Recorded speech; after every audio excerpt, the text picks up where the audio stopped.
You're listening to the More Than the Music podcast, episode 35, featuring Brooke Ligertwood and Ben Fielding of Hillsong Worship.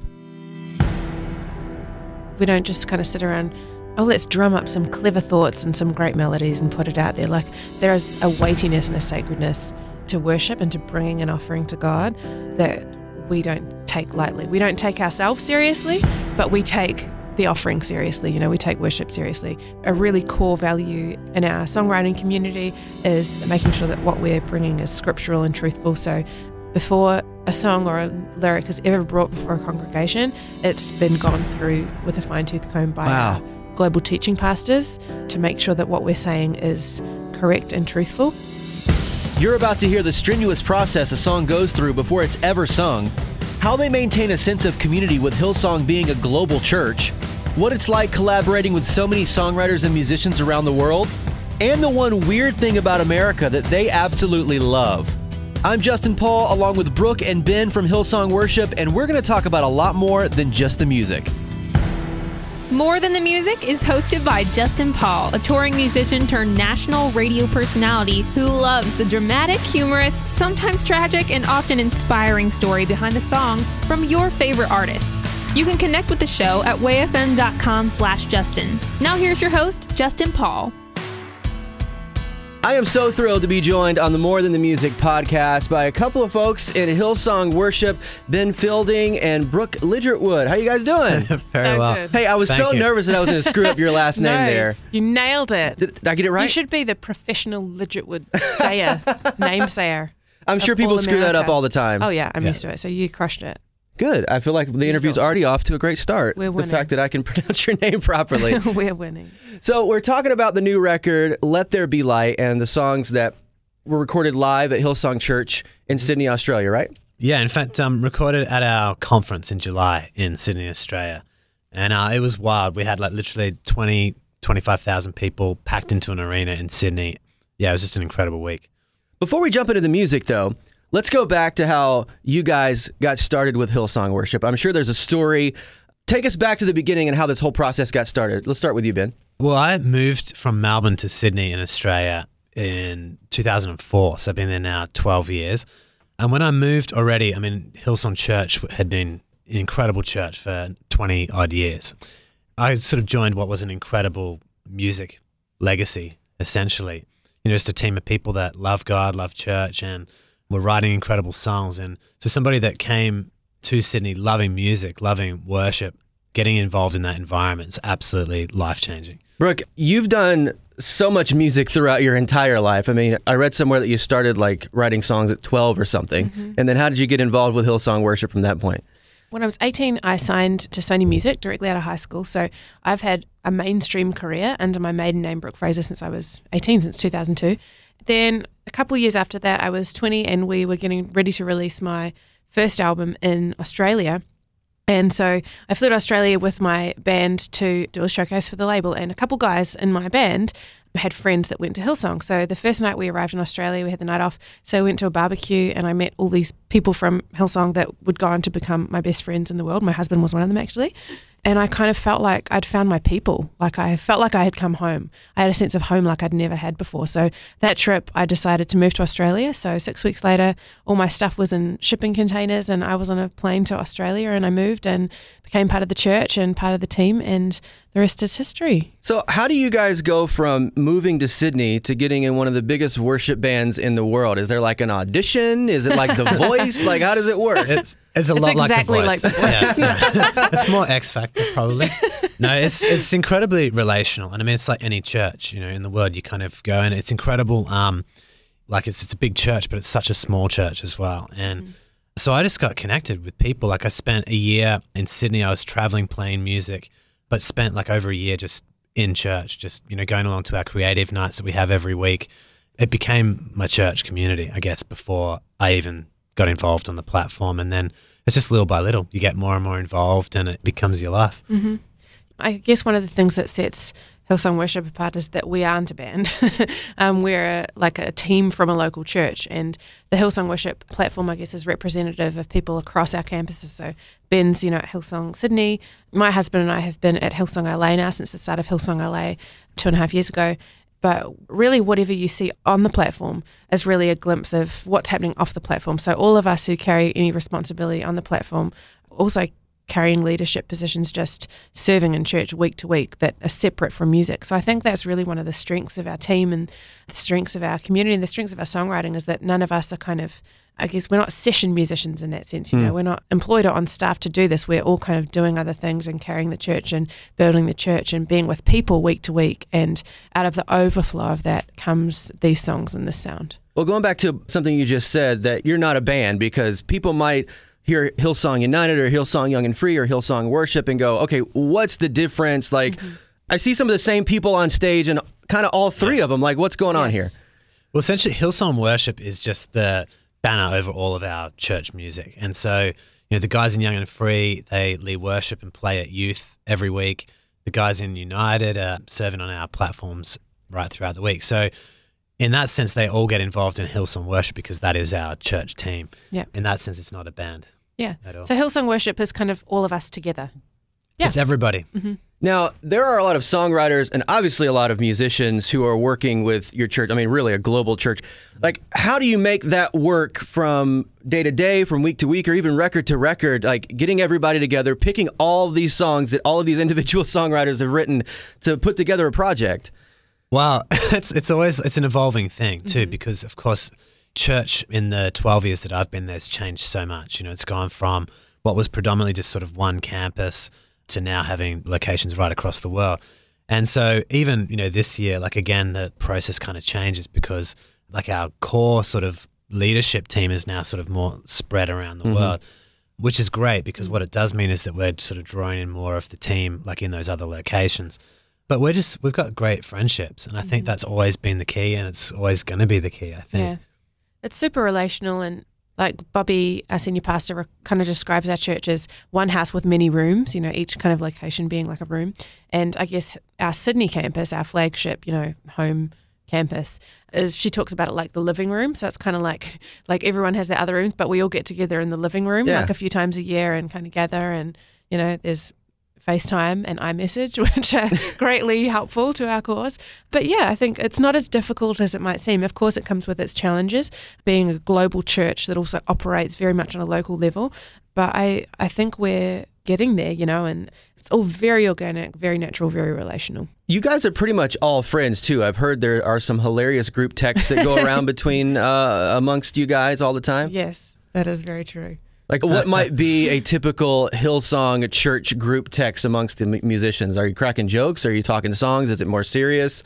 Are you guys just a funnel of worship and you don't talk about anything else? Yes, the latter. Yes, absolutely. And everyone has to scripturally back up everything that they say on the group text. We want 3 references, Chapter and Old verse. Testament and New. Every text has a scripture reference. Yeah. No, but like, for example, I'm just thinking, one of the group texts I'm on is, I don't know why it's called this. It's called the Dumpy Dwarves group chat. I do not know why, but it's like a bunch of our female worship leaders, and it's everything from, hey, I lost my handbag, can you pray, to I just ate a bad burrito and I have some bad guts. Like, it's kind of all the light and shade and everything. We don't really pray about that, we just laugh at them. And gifts, everything you can think of. So it's a good time, Dumpy Dwarves. I think the misconception would be that because it's such a big church, there's not community. Especially, I don't know about in Australia, but here, if you're church hopping and trying different churches, people have in their mind, I can't go to this church because it's so big and there's not community there. But that's not true, even with a global church such as Hillsong, right? Yeah. Yeah, well, I mean, for my life and for my family, the Bible says that if you're planted in the house of God, you flourish. And that's kind of been my story. And I'm hoping that that's going to be the story of my family, my little boys. And I think that in many respects it's a choice, because I came from a really little church, literally like a home church, to our church. And I remember walking in and just being like, this is like such a different experience. It's a bit overwhelming. 100%. Like, it was sort of, at least it was a sensorial kind of overload because there's lights, there's whatever. We never had that in the home church. But yeah, you make the decision to kind of put down your roots. And I think that's kind of like the thing that God can bless, because when your roots go down, then your life can flourish. And, it really is a choice to kind of to connect in and get involved. And, I think that the less you kind of sit on the sidelines and the more you kind of actually actively engage in what it is that God's doing in a local community, the more you feel a part of it and the more you can kind of make an impact. I think as well, I've been thinking a lot about community. You know, we're 2.5 years into this church plant in LA, Hillsong Los Angeles, and that's still the challenge, is, you know, helping people find real connection and helping people find real community. And obviously our Hillsong LA campus is smaller than, say, our Hills campus or some of our other larger campuses around the world. But I really was even thinking about when I first became a Christian and started going along to my little Salvation Army church of maybe 50 or 60 people. And the challenge of finding community was the same. Do you know what I mean? There's like, whether it's a church of 50 people or a church of 5,000 people, you have to choose to be patient. You have to choose to give relationships time. You have to choose to press through awkwardness, you know, and choose perseverance and hanging in there and consistency. And whether it's a small group or a large group, like finding real community and real connection, I think is the same challenge and the same incredible opportunity, whether you're in a small church or a big church, but pushing through some of those initial challenges when you first start going somewhere to really create and nourish and nurture real lasting relationships with people is so worth it. I absolutely believe that is the key, because when we moved to Nashville, we had a few friends here, but then you start trying to find a church to get plugged into, and you bounce around and try a few different places. And then finally, once you find the community of people that you really connect with, then it feels like home. Yeah. Like, this is my church, not because of the way the minister speaks or because of the music, but this is my home because of the community around me. Exactly. And it seems like, never stepping foot in a Hillsong church, it seems like that even though it's so big, like, community is happening every single day. And that's so important to you guys. Yeah. Yeah, and I think another part of that is our senior pastor, Brian Houston. He talks about church being not just for your Sundays, but your Mondays. Yeah. This idea that, you know, we come together and we kind of, you know, we celebrate our faith. And that's actually really rare. You know, you don't get to do that necessarily every day during the week, but that's not the end point. That's kind of the beginning point. Then we kind of go out into whatever it is that we're doing, and we're engaging with people, and the church becomes like a grounding point to kind of go out and do whatever it is that God's called us to do.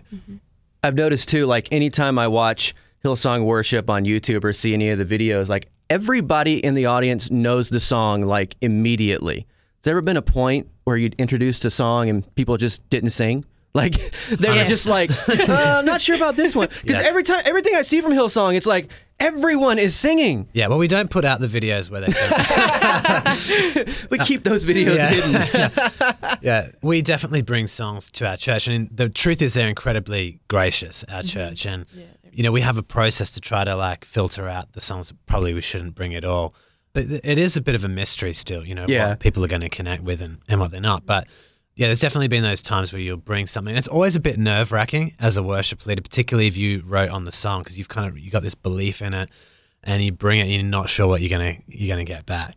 But again, you know, I think that's one of the great things about being part of a local church, because, you know, all the songs that you would hear are songs that we've sung in church for weeks and months, and so they've kind of had that road testing, if you like.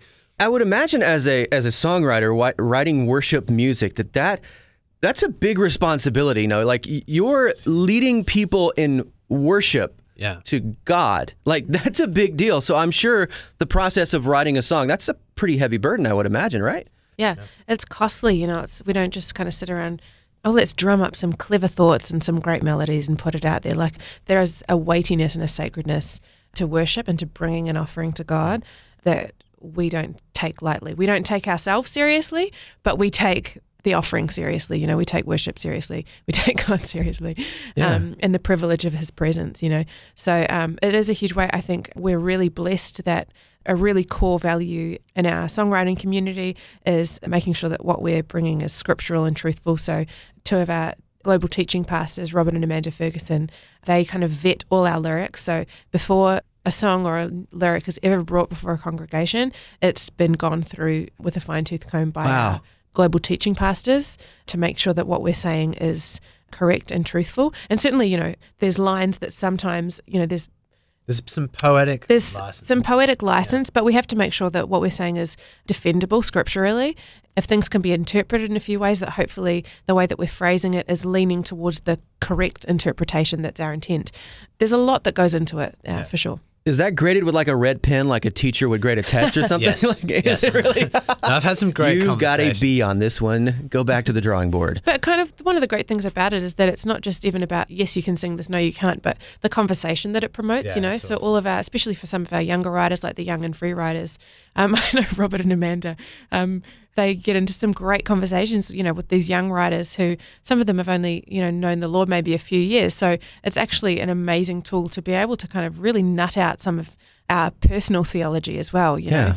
So just the conversations that it opens up about the Word of God and the things of God is an amazing part of the process. That's got to be difficult though as a songwriter, because you guys are some of the primary songwriters for most of this record, knowing that you got to make it one more step in the process before you can get the song prepared, right? I mean, to me, it's it's invaluable because as you said before, I really feel the weight of what we're doing. We're putting theology in the mouths of people to sing, and you don't want to put error in the mouth of God's people. And so to me, it's a great checking point to even just to the poetic side of writing, because you know what you're trying to say and it makes sense because you've spent hours trying to craft it, and you end up with this lyric that makes sense to me or to whoever else was writing on the song. So to just get that extra checkpoint where somebody objectively comes in and just says, I actually hear that this way. I've always found it a really helpful tool to then push back and go, well, how else could I say it? Particularly if you've labored on a lyric, you never want someone to tell you that it needs more work because it can be hard to go back and go, well, what else can I write? But yeah, for me, over the years that I've been involved, it's been the difference on some songs, I think, between them being songs that have been really useful and songs that probably we just shouldn't have been singing. You talk about people singing your song and making sure they're singing truths. I mean, 50 million people are singing these songs every week, so you want to make sure that they're singing something that's actually biblical and true, right? 100%. And I mean, that starts at our church. I want to make sure if we're particularly, in our youth ministry, for example, that our youth are singing good theology, that it's opening their eyes up to who God truly is, and it's causing our youth to go deeper, and the same right across church. And then obviously, as you say, as the songs kind of go out of our church even more, you just realize the impact that a song can have. And I think back to even as a kid, I still remember the songs that I grew up singing. There's not too many messages necessarily that I can remember from when I was a kid. So there is this sort of indelible nature of a song, and so I take it really, really seriously. The first song on this album, Behold Then Sings My Soul, what's the story behind this one and how you got to having this as the first track on the album? It's just one of my favorite songs on the project. I remember Joel, I don't know if he was kind of playing us a little bit, but he sat down, we all got together, we were kind of listening through songs, and he played these incredible verses, and I was just I know I love this song. I was like, bro, this is amazing. And then he showed 3 different choruses, and the first 2 I was like, they're both really good. And then he sings the then sings my soul, the current chorus. And I was like, mate, that is incredible. So later I said to him, I can't believe that you didn't just go straight to that chorus. He's like, I think he was setting us up, 2 here, and then the third, and you're like, that's amazing. But yeah, this song, I love what it says. I love how it kind of unpacks the Trinity. I love how the chorus is just so singable. I remember the first time I led this in church, as soon as you hit that chorus, just people, the church just lent into it. It wasn't one of those no one was singing. Everyone was singing this one, right? This was definitely not one of those. Yeah.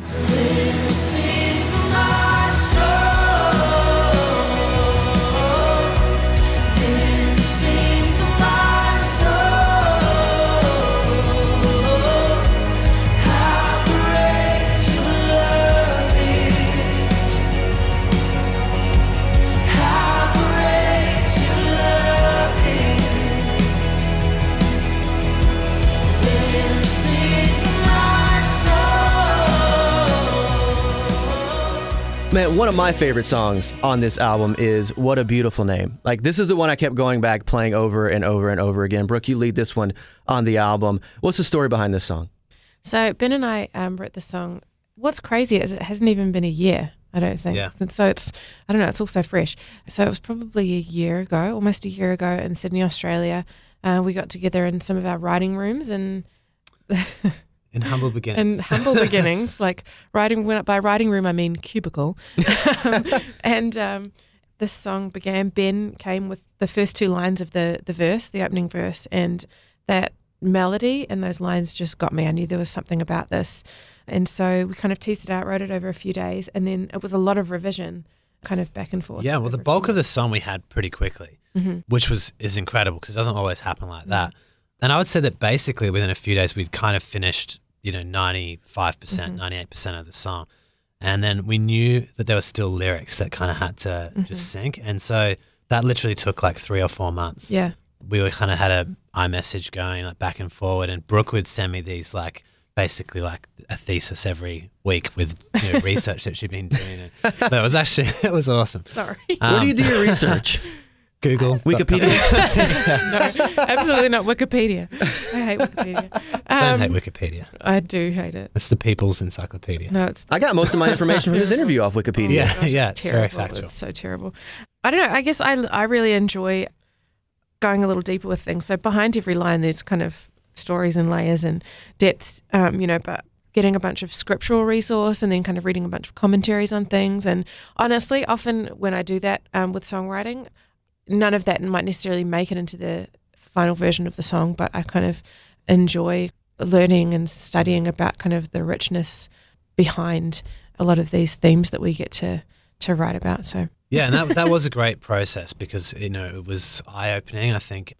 And then we got back together, and basically I think the final lyrics that we wrote are probably some of my favorite lyrics of the song. And so that, even just that, like having that, another writer that I really respect to kind of work with on a song like this, and pushing back and forward and just till you land what feels right, And then I remember Brooke leading this for the first time in church. It was the first time we ever did it. And I wasn't actually at that service, but I had like my phone lit up, people just writing, going, wow. And that's always, to me, the strongest indication. What a powerful name it is. What a powerful name it is.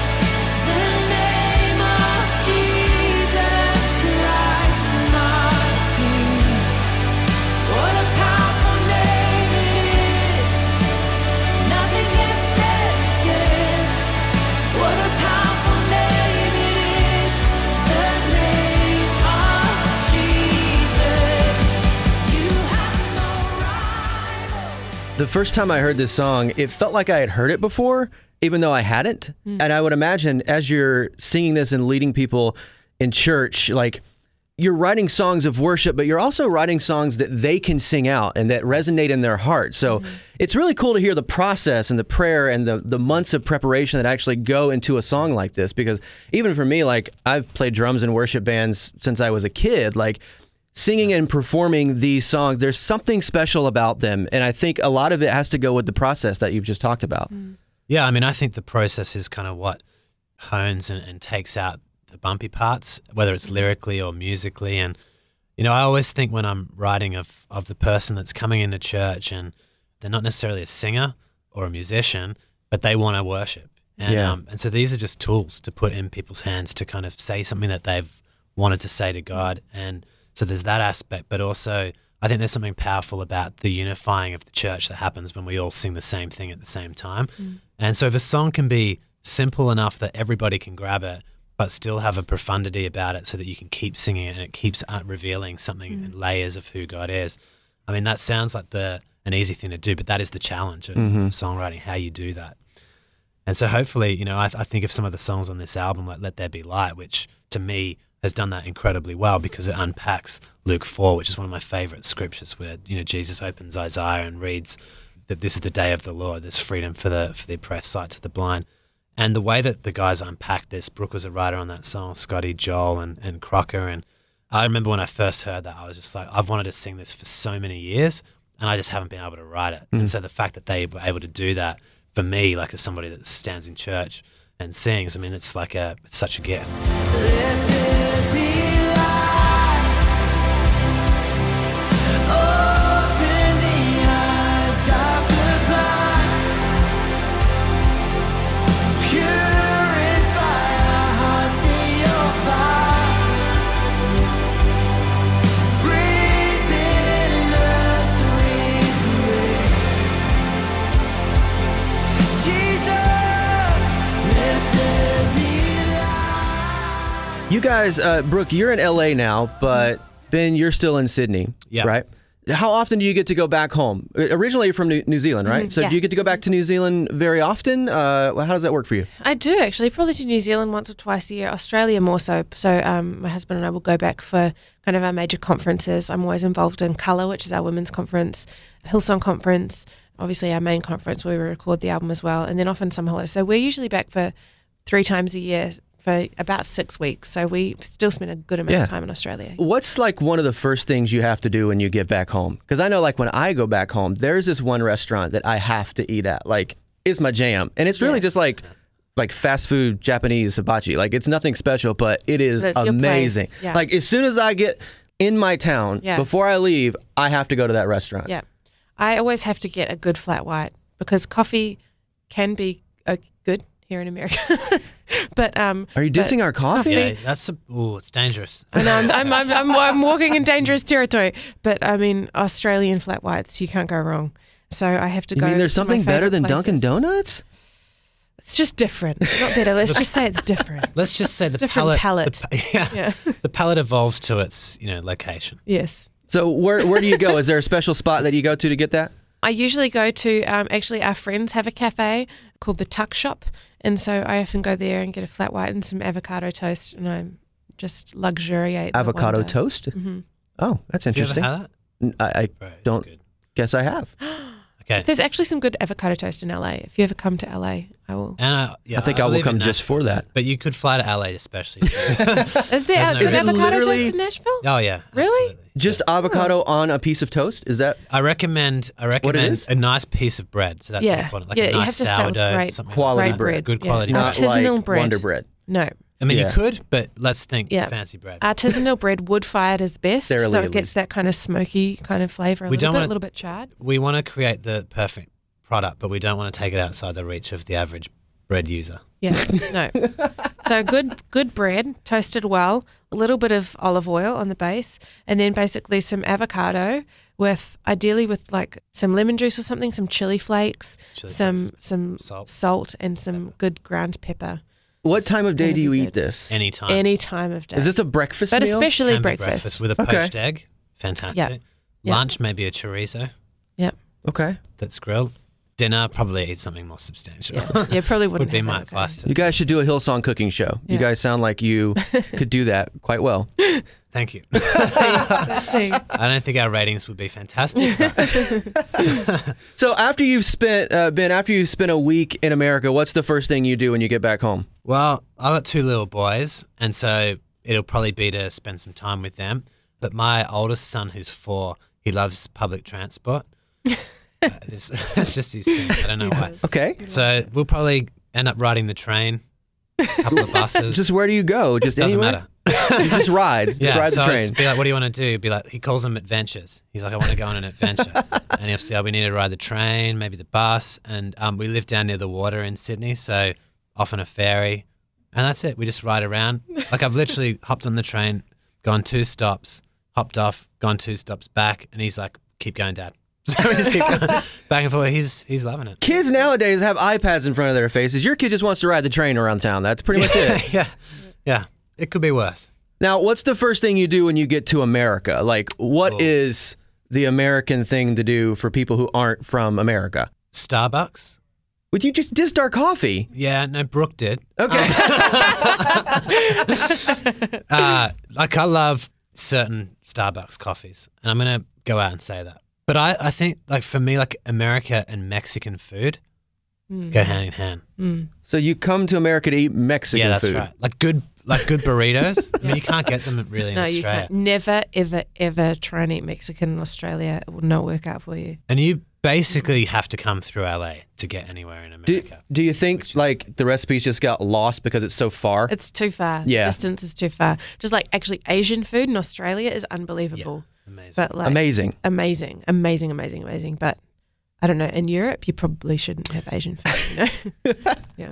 Yeah. I read the other day that to other parts of the world, America's kind of weird in some ways. Like I read that. No, that's not correct. It's not correct? No, probably. We are kind of weird. We don't even know we're weird. I'm Like just trying to be kind. we're just weird, but we don't know we're weird. But when you ask other people, yes, we're weird. Like I read somewhere that most countries, they don't sell like unhealthy things in the pharmacy.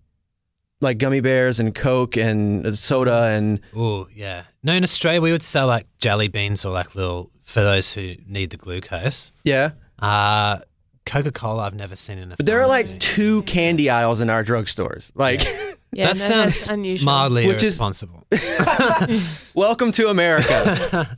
You know, I go to Walgreens to buy my gummy bears. I go to a pharmacy. So they're discounted as well. There's an Probably incentive. inflated, actually. Right.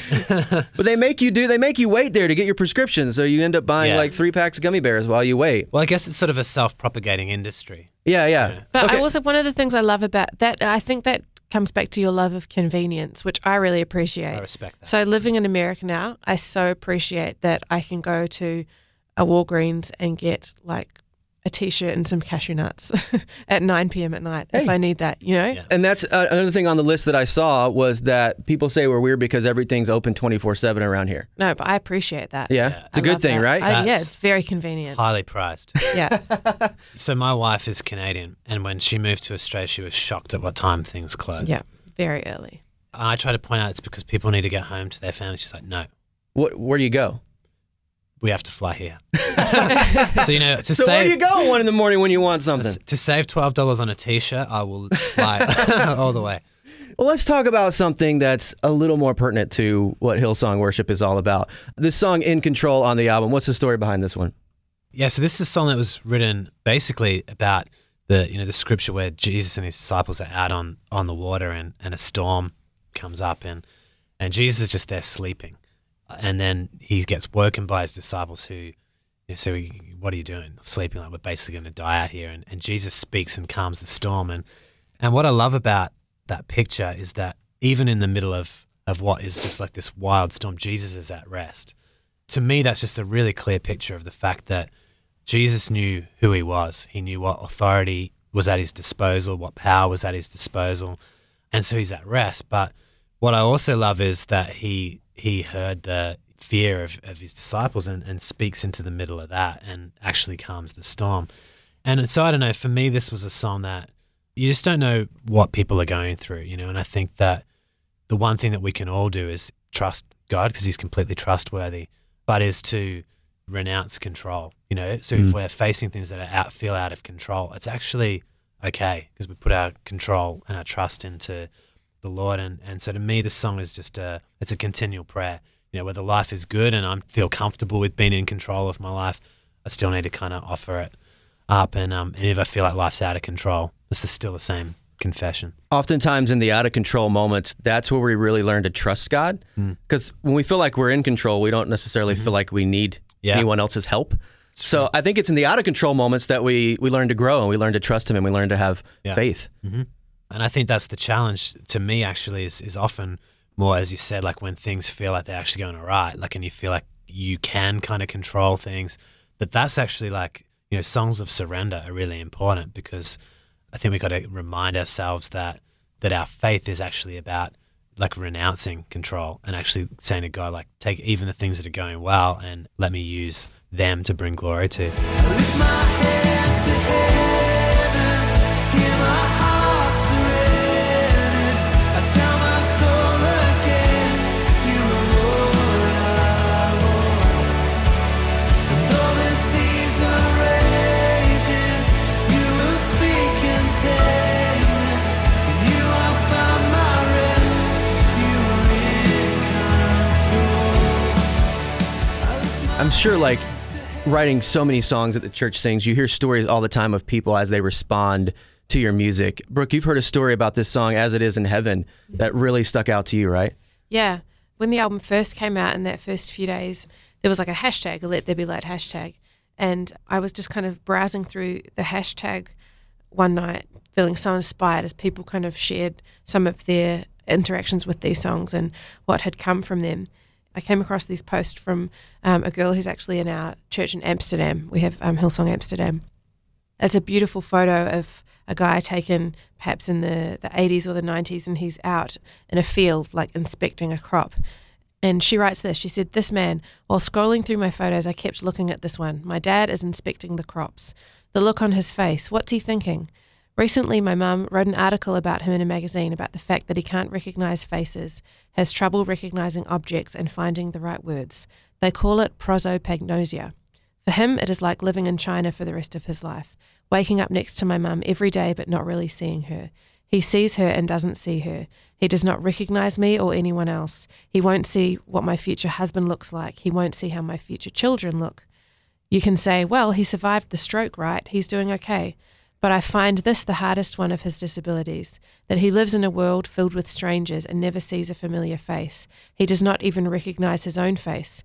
One time he told me that he felt ugly, a misfit. I have no idea what his brain makes of the things he sees, but that's so not true. He says he learns to live with it, but it brings me to tears every time I think about it for a while. And then I smile, because this I know, of this I am sure. One day the blind will see and all will be made whole again. Those scriptures have a whole new meaning for me, and until that day I will sing for him. And then she writes the lyrics, as it is in heaven. So I will sing like I will there, in the fearless light of glory, where the darkness cannot find me, and your face is all I see. I will sing like a man, with no sickness in my body, like no prison walls can hold me. I will sing like I am free. And I read that and had extreme snot crying happening, because it's a picture of a man in his prime. The Instagram photo is a picture of a man in his prime who obviously went on to have a huge stroke and get a serious brain injury where now his brain can't process what his eyes see. So he doesn't recognize anyone. He doesn't recognize objects. He lives in this world confused. And here's his daughter writing about her heartbreak at seeing this man that she loves in a state like this, and knowing that on this side of eternity, there is no hope. But being able to sing with confidence for him that there will be a day where he will stand and he will sing like a man with no sickness in his body, because he will be a man with no sickness in his body. And that hope of eternity that we carry around with us right now, as it is in heaven, let it be, the song says. I think it's so powerful that these songs aren't just pretty or beautiful or comforting thoughts, but they're actually anchors to a heavenly reality that we can live in and choose to engage in right now. And that's the power of these truths that we sing. So that was one story that stuck out to me that has moved me completely. Yeah, I think it's that hope that as believers we carry, that through our terrible situations, whatever hand we're dealt in life, there's a hope that one day we're going to be made whole again. One day we're going to see our lost loved ones again. One day we're going to meet our King. And that hope is what gets us through our toughest days. I don't understand how people who don't have that or don't understand that or don't believe that get through the tough stuff in life. A friend of mine, actually a guy in my small group, he was a war veteran, served in the US Army, and recently went to some refugee camps in Lebanon just to visit with some of the families there. And he was meeting with, these families who had fled the civil war in Syria, were living in these refugees in Lebanon where they're kind of despised by the people around them. They have nothing. They have no shoes. They have no heat. They have no power. They have little food. They have no medical supplies, no healthcare. They have nothing. But he talked about how moved he was as he sat there with them, and they talked about joy illuminating their faces, about the joy that they had in Jesus Christ, that it was so real for them, and that their relationship with God, that they didn't have more or less now than they had ever had, because they were still wealthy people, because they still had Christ. And I think that's a revelation that's still unfolding for all of us, that we need to constantly remind ourselves of and constantly re-engage with that reality, that the cross is the great leveler, of humanity. That's the one thing I noticed on a recent trip to Ghana, is that you see people in such poverty. I mean, and we are so blessed here in America to have so many things that many people in the world only dream of having. But yet there was such happiness and joy and hope in their heart and on their face when you would meet them and you would talk to them about Jesus, that they literally had nothing compared to what I grew up my whole life having. But the hope of God and the hope of Jesus in their heart was like their ultimate happiness. Like that is what made them happy. And I think as someone who is a privileged American, I can learn so much from that it's not about the stuff. It's not about, the luxury. It's about the hope that's in our heart. And that's what is most important in sharing in our world today. We'll sing holy, holy, the earth cries holy, as it is in heaven. So let it